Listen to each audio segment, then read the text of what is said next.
Guldberg, and I'm here today out in my studio to tell you a little bit about myself and my process, how I started making art, and a little bit about how I fill up my time as a professional artist. So I got started painting and interested in art at a young age, not quite elementary school, but definitely junior high and high school. I didn't start painting in oils until my upper teens. Specifically, I think I was 17 when I started, and the way that I got started was in our town, Mount Pleasant, Iowa, which is where I grew up and where I live now.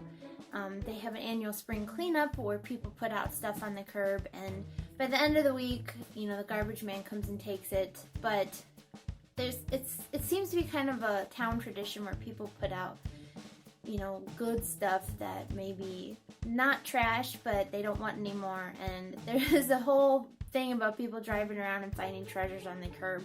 So that's actually how I got started oil painting.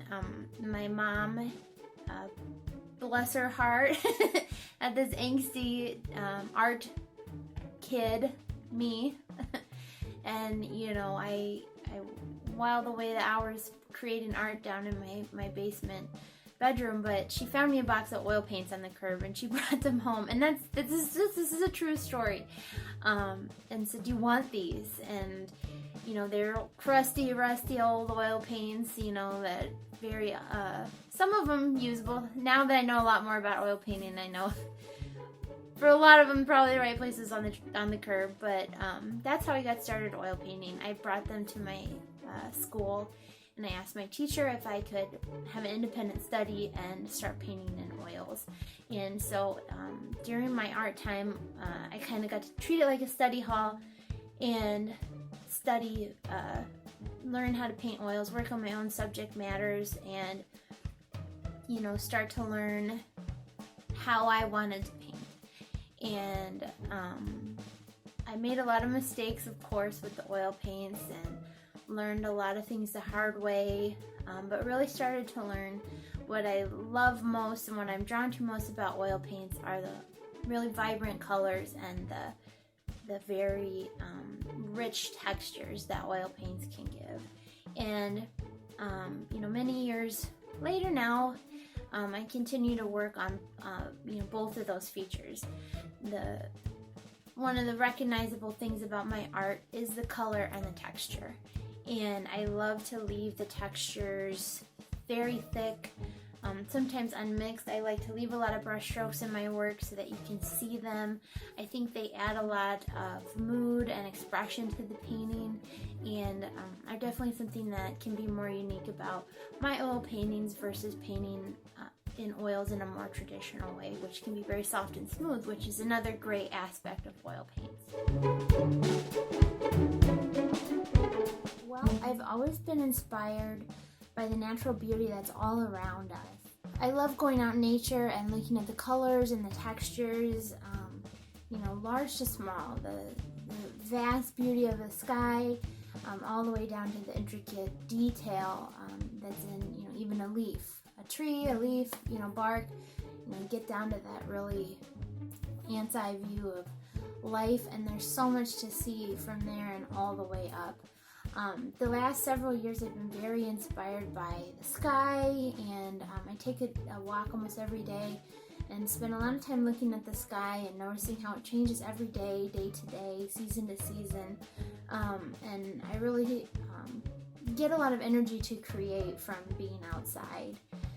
I don't do anything extreme as far as skiing or a lot of hiking, just walking, just really normal walking out in my neighborhood and enjoying what's around me. I live in Iowa now, but I grew up in Colorado until the age of 13 when we moved to Iowa. So the mountains have also always inspired me, and there's a lot of mountains in my work. My work is kind of half and half.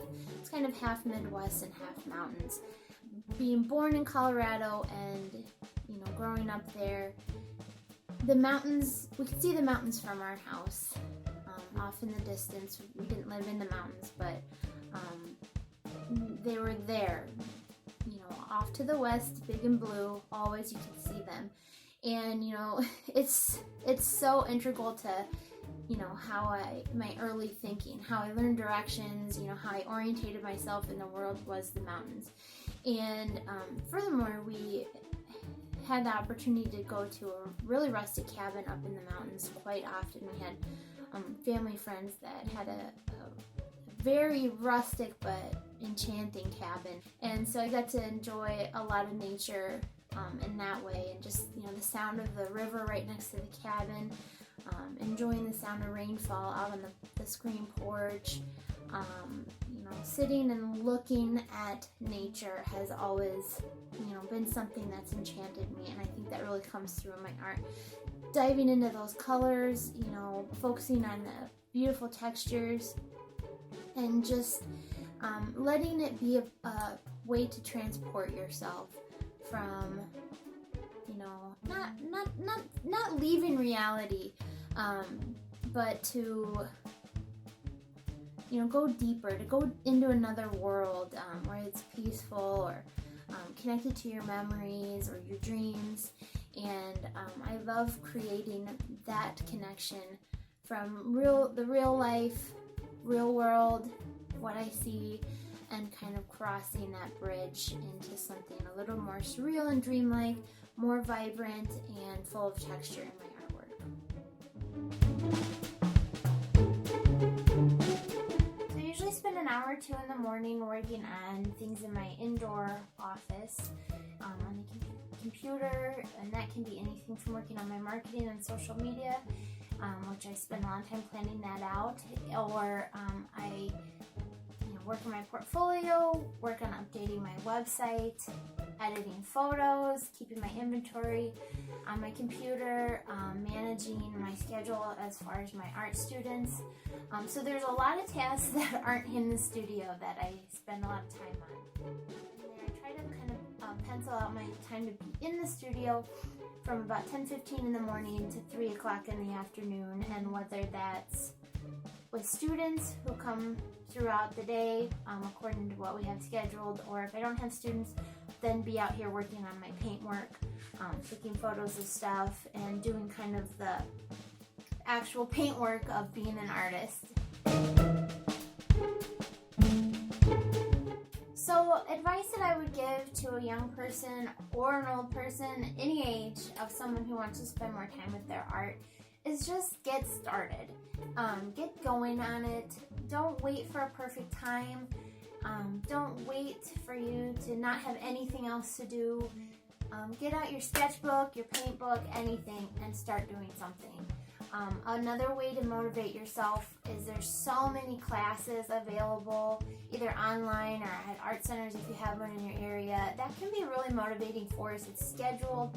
It's something for you to attend and stick to that schedule. You might even have homework if you're doing an in-person class, but a class is a great way to get motivated.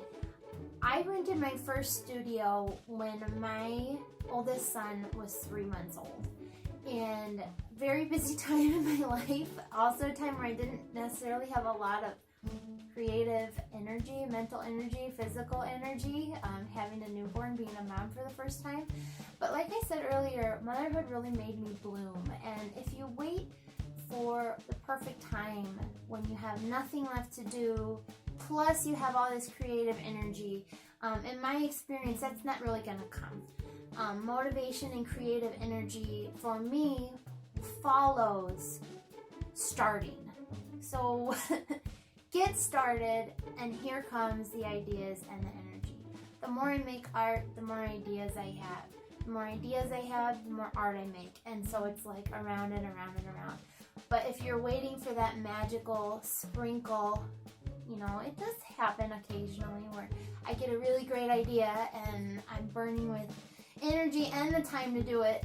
But most of all, it's making the time, and you make time for things that are important for you. And making art has always been really important to me because I love to do it, but also because it gives me a lot of mental peace. And I tell my husband I can feel the luggage being unpacked when I'm out here creating, and it's just kind of like the pieces, the weights floating off of me, and my mind is happy and relaxed, and it just does all kinds of good for you to get out there and get going. So if you want my advice, don't wait, pick something and get started.